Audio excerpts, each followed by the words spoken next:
Good afternoon. Thank you for being here. Chief Mike Soelberg, Gilbert Police Department. This is now the 6th week that we've come together with the media to help share information about our group teen violence cases, so thank you for being here. As a recap, since February of 2022, we have made 42 arrests related to group teen violence cases. Of these arrests, 27 arrests have been since January of 2024.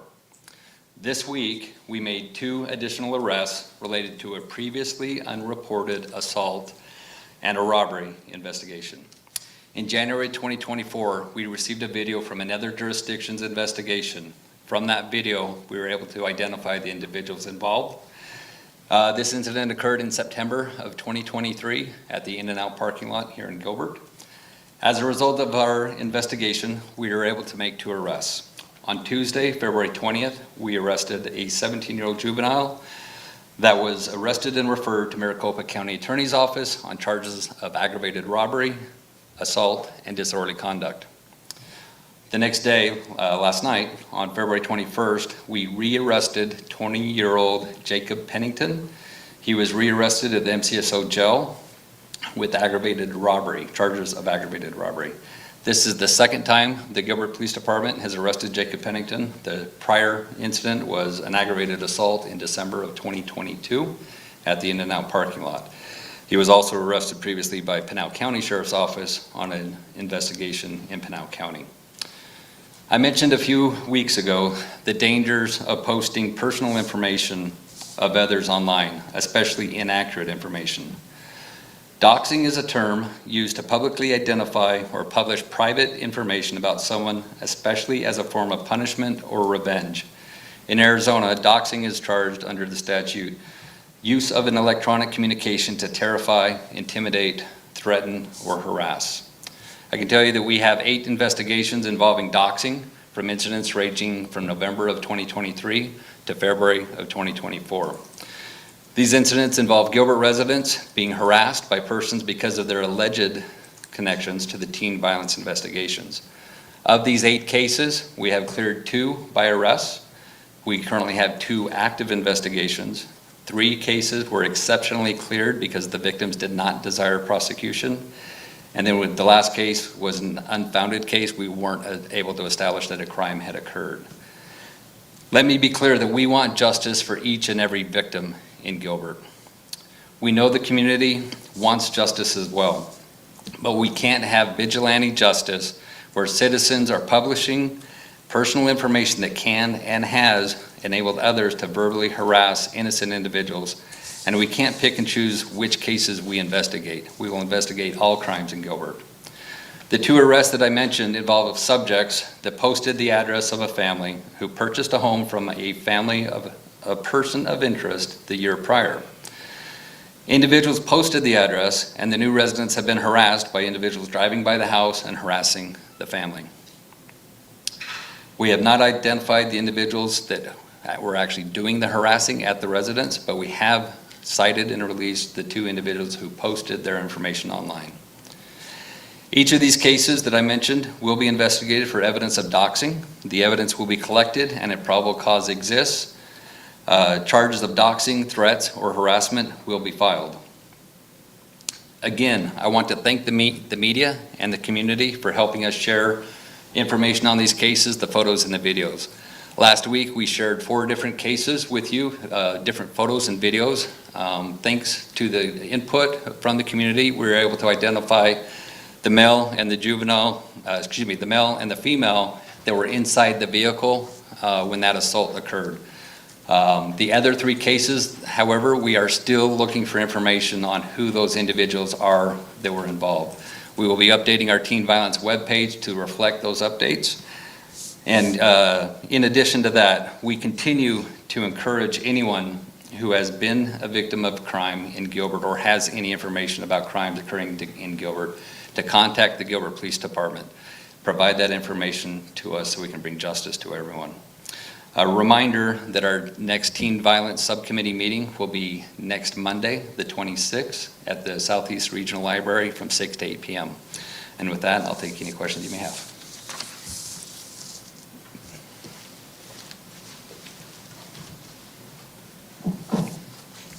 Ashley Holden with ABC 15. I wanted to ask you about something that was in court documents, in Jacob Pennington's court documents.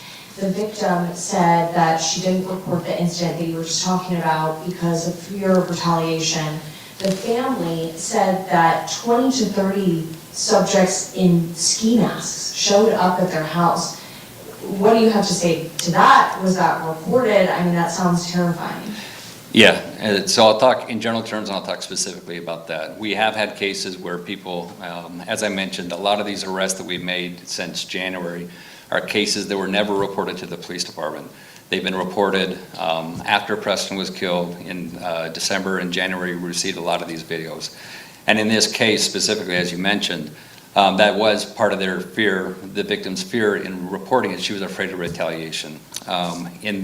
So the initial assault was not reported, and then that incident where several individuals came to the house, that was not reported as well. So again, we encourage the community to not be afraid. We will walk you through that process. There are ways to protect our victims. So we encourage, if you have any information, whether as a witness or a victim, to please come forward to the Gilbert Police Department or any other jurisdiction.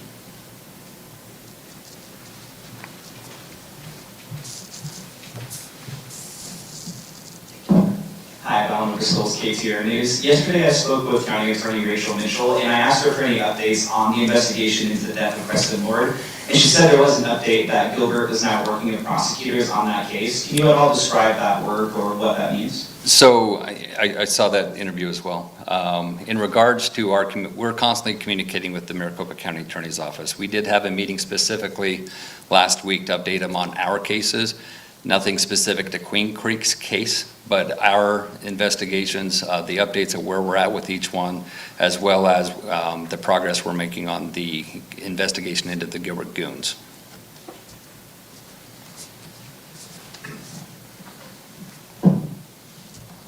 Chief Gilbert with 12 News, thank you again for hosting this. I did want to ask you about those indictments that were announced today, one of them being against Kyler Renner.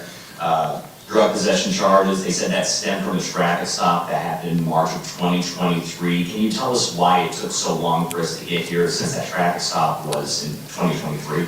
So that was an ongoing investigation, and so part of, like I've mentioned in the past, whenever we have a crime that's alleged, whether we on-view it or whether it's reported to us, we have a process of making sure we establish all the evidence needed. And in that case, in addition to what we saw that day, we needed to do some further investigation in order to have a complete case and provide that probable cause to the county attorney's office.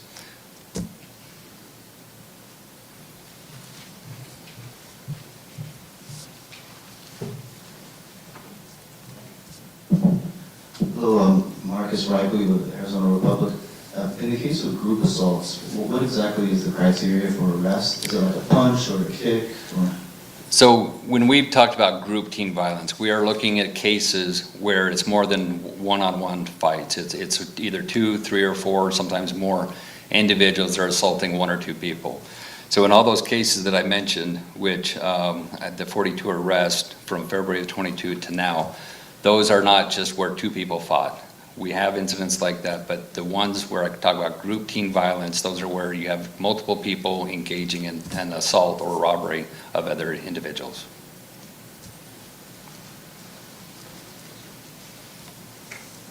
Can you give us an update on where you guys are at with the Gilbert Goons investigation? This is the second time ski masks have been brought up in court documents related to these teen violence assaults. Yeah, regarding our Gilbert Goons investigation, not much further than what I told you last week. We have made significant progress with that investigation. We are reviewing all of our cases and that criteria to establish whether a group can be identified as a gang. And so that is ongoing. I don't have an update as far as when that will be concluded, but we are making a lot of progress on that. And in addition to that, as we go through our information, communicating with those other 5 agencies as well as the county attorney's office.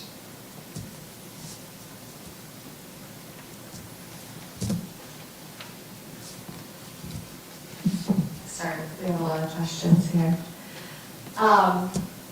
The calls for your resignation have gotten louder this week. Do you have any response to that? I understand frustration of the community. but I can reassure you that as chief and as a parent, we want justice for all of our victims in Gilbert. We understand that the criminal justice process can be slow or have the appearance of being slow, but we have always and we will continue to work all of our cases. We want justice for all of our victims. That's been a goal of mine, a goal of all of our officers, all of our detectives, and we are unwavering in bringing justice to all of our victims. We will continue to actively investigate all of our cases and bring justice to our victims here in Gilbert.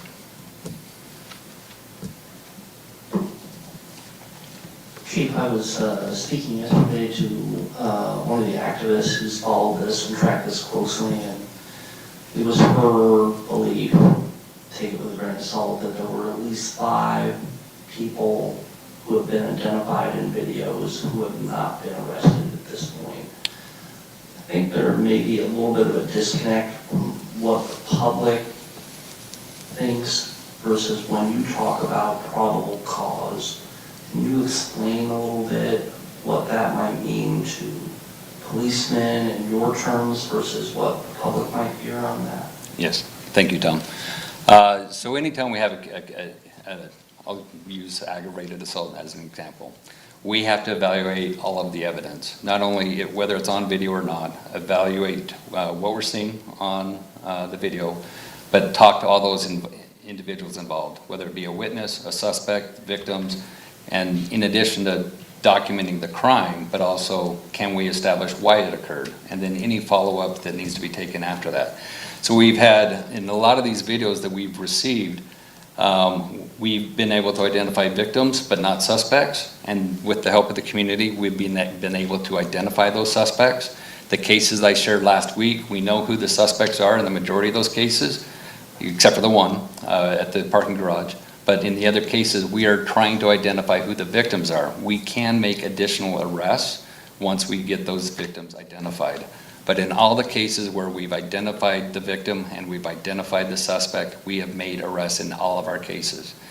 And when I talk about cases spanning from 2022 to now, and those numbers seem large, specifically, as I mentioned, out of the cases that were reported after Preston Lord was killed, out of those 27 arrests, 17 of those arrests were based on videos and information we received in December and January after Preston was killed.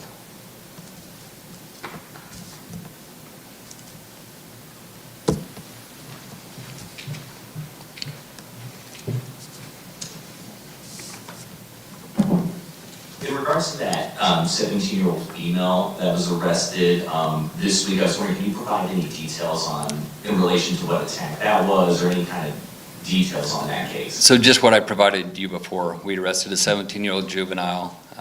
We referred the charges to the county attorney's office. It was related to a video that we obtained from another agency's investigation. We were able to identify all of the individuals involved. We made those 2 arrests today. It was from an incident in September of 23 at the In-N-Out parking lot. But the details of how and why it occurred are within the report, and I'll just leave it at that for now. We're just going to have 2 more questions. Can you share at all what agency that video came from, and is she being considered as part of the Gilbert Goons gang investigation? So that video came from Mesa Police Department, from their investigation, one of their investigations. And that case, along with any other case involving group teen violence, we are looking for any connection to, whether it be Gilbert Goons or any connection of the other cases. All right, and this is going to be the last question.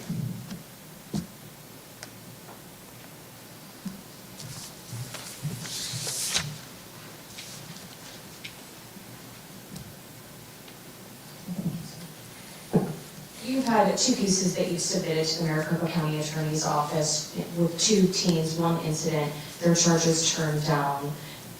People in the community are frustrated by that. What's your response to that frustration? Yeah, I totally understand their frustration. Our role as law enforcement officers is to establish probable cause to show that a crime occurred, and then probable cause to show that that individual committed the crime. Our thorough investigation, we established probable cause that a crime occurred and that that individual was involved in the crime.